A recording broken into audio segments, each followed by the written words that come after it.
আজি ডুবাইত যেহেতু প্ৰথমখন সেমিফাইনেল অনুষ্ঠিত হ'ব ডুবাই ইণ্টাৰনেশ্যনেল ষ্টেডিয়ামত আৰু সমুখৰ মুখামুখি হ'ব ক্ৰিকেট বিশ্বৰ দুই শক্তিধৰ অষ্ট্ৰেলিয়া আৰু ইণ্ডিয়া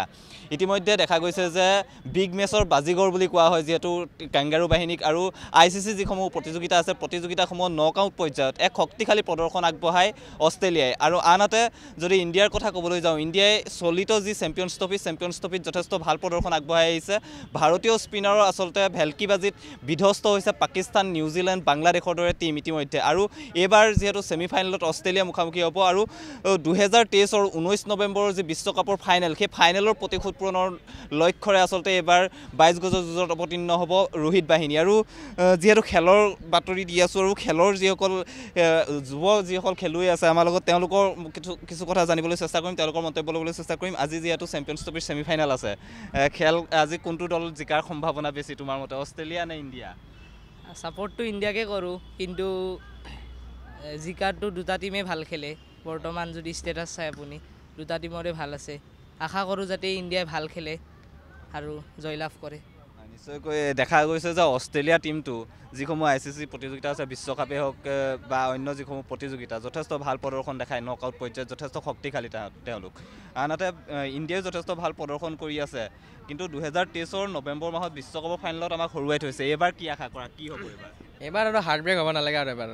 এবাৰ জিতিলে ভাল হয় আৰু ভাল লাগিব দেখা গৈছে যে ভাৰতীয় বেটছমেনসকল যদিও ফৰ্মত আছে কিন্তু ৰোহিত শৰ্মাই প্ৰথমে এটা যি আচলতে আক্ৰমণাত্মক বেটিং কৰে যদিও তেওঁ যি ডাঙৰ স্ক'ৰ কৰিব পৰা নাই সেইটো এটা চিন্তাৰ বিষয় হ'ব পাৰে নেকি সেইটো চিন্তাৰ বিষয় হ'ব পাৰে কাৰণ ফাৰ্ষ্টত আমাৰ ফাৰ্ষ্ট ইনিংছটো যে আমি ফাৰ্ষ্ট ইনিংছ বেটিং ধৰোঁ আমাক ভাল এটা স্ক'ৰ লাগিব তো ৰোহিত শৰ্মাই ফাৰ্ষ্টতে ষ্টাৰ্টটো ভাল দিব লাগিব তোমাৰ মতে কি হ'ব কোন জিকিব বেটিঙত আমাৰ ইণ্ডিয়াই ভাল প্ৰদৰ্শন কৰিব পাৰে কিন্তু বলিঙত অষ্ট্ৰেলিয়াৰ বহুত টান হেৰি আছে অষ্ট্ৰেলিয়া কিন্তু এইবাৰ পেট কামিন্স ষ্টাৰ্ক আৰু হেজলহুডৰ দৰে বলাৰ নাই বা স্পিনাৰো যথেষ্ট ভাল স্পিনাৰ নাই জাম্পাৰ কিন্তু বেটছমেনো ভাল আছে আমাৰ ইণ্ডিয়াই যদি টাৰ্গেট দিয়ে সিহঁতে চেছ কৰিব পাৰিব সেইখিনি হেডে কিন্তু ইণ্ডিয়াৰ লগত বহুত ভাল খেলে এইবাৰো জল্দি আউট হ'লে ভাল আনহাতে কোহলিয়ে যদি কথা কওঁ কোহলিয়ে পাকিস্তানৰ লগত যদিও 100 কৰিছে বাকীকেইখন খেলত যি ধৰণে প্ৰদৰ্শন আগবঢ়াব লাগে তেনেধৰণৰ প্ৰদৰ্শন নাই বহুৱা কিবা চিন্তাৰ কাৰণ আছে নেকি কোহলি এইটো চিন্তা কোহলিৰ মুডৰ ওপৰত কথা আজি কি কৰিব পাৰে তোমাৰ মতে কি কৰিব পাৰে কোহলিৰ মুডৰ ওপৰত মানে 2023 নৱেম্বৰৰ 19 তাৰিখে সেইটোৰ সেই ৰিভেঞ্জো ল'ব পাৰে কোহলিয়ে যেনে পাকিস্তানক লৈছিল 2017ৰ চেম্পিয়ন ট্ৰফিত নিউজিলেণ্ডৰ বিৰুদ্ধে ভাৰতৰ স্পিনাৰে যথেষ্ট ভাল প্ৰদৰ্শন কৰিছিল দেখিবলৈ পাইছিলে এটাৰ পিছত এটা উইকেট বৰুণ চক্ৰৱৰ্তীয়ে লৈছিল আজি স্পিনাৰ কেনেকুৱা কৰিব বুলি ভাবা বৰুণ চক্ৰৱৰ্তী বা কুলদীপ যাদৱ অক্ষৰ পেটেলহঁতে সিহঁতেও ভালেই কিন্তু অক্ষৰ পেটেলৰ ইমান এটা ফৰ্ম নাই যিমান হেৰি আছিল এইটো কুলদীপ যাদৱৰ অক্ষৰ পেটেলে মানে বেছিকৈ নাৰ্ভাছ হৈ গ'লে মাৰ খাই দিয়ে আশা কি কৰা এইবাৰ প্ৰতিশোধ পূৰণ হ'ব এইবাৰ প্ৰতিশোধ পূৰণ হ'ব নিশ্চয়কৈ দেখিবলৈ পাইছে যে সকলোৱে এটাই আশা কৰিছে যে ভাৰতে এইবাৰ 2023 যি বিশ্বকাপৰ প্ৰতিশোধ পূৰণ কৰিব বা প্ৰতিশোধ ল'ব কিন্তু এইখিনিতে এটা কথা ক'ব লাগিব যে আজিৰ খেলখনক লৈ আমি ইতিমধ্যে কৈছোঁৱে যে বিগ মেচৰ বাজিগৰ বুলি কোৱা হয় অষ্ট্ৰেলিয়াক কিয়নো নকআউট পৰ্যায়ত অষ্ট্ৰেলিয়াৰ দলটো অতি ভয়ংকৰ হৈ উঠে তেওঁলোকে অতি আক্ৰমণাত্মক খেল প্ৰদৰ্শন কৰে তাৰ উপৰিও আমি যদি ক'বলৈ যাওঁ যে বলিঙৰ ক্ষেত্ৰত ষ্টাৰ্ক হেজলহুড বা পেট কামিন্স নাই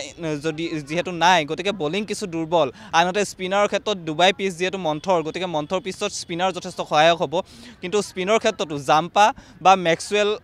আদিকে কৰি লাবুচেনে কিছু পৰিমাণে পাৰ্ট টাইম বলাৰ হিচাপে তেওঁ আছে গতিকে স্পিন ডিপাৰ্টমেণ্টটো তেওঁলোকৰ সিমান শক্তিশালী নহয় গতিকে সেইটো ভাৰতৰ কাৰণে এটা এডভান্টেজ হ'ব কিন্তু বেটিঙত যথেষ্ট শক্তিশালী